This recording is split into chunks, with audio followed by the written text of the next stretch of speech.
There are new charges against the Poway man accused of running a massive Ponzi scheme. Christopher Doherty is now charged with more than 80 crimes tied to accusations he stole millions of dollars from dozens of San Diegans.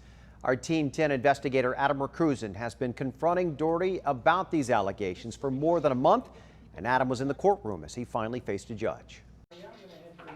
In a courtroom and behind bars, an unfamiliar place for Christopher Doherty.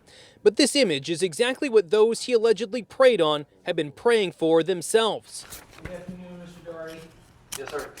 Today, Christopher Doherty pleaded not guilty to more than 80 felony counts, including grand theft and fraud. He's accused of running a Ponzi scheme, bilking dozens of unknowing investors out of nearly $8 million, many of them senior citizens. For many of them, this was their nest egg. They lost their life savings to a con man who traded on their trust. Hours before Doherty's court hearing, the county's top law enforcement officials, joined by the California Department of Insurance and the SEC, described Doherty's alleged Ponzi scheme in detail, saying he offered private investments in various companies he owned. But instead of generating profits, they say he shuffled the money around and would pay out some money to complaining customers with funds invested by more recent investors. That is, until Doherty ran out of money and the scheme came crashing down.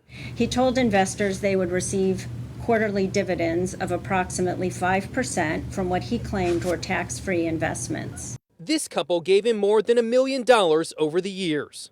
We've had to rely upon our children now, which that should never be. We have wonderful children. Today, some victims showed up in court to see the man who they thought was their friend be brought to justice. Doherty's criminal enterprise was callous and indefensible. Adam Rakusin, Team 10. Just have to feel for those families. All right, officials believe there could be more victims too. Today, the SEC also charged Doherty with violating the Securities Exchange Act. Doherty faces more than 30 years behind bars. He is expected back in court next month.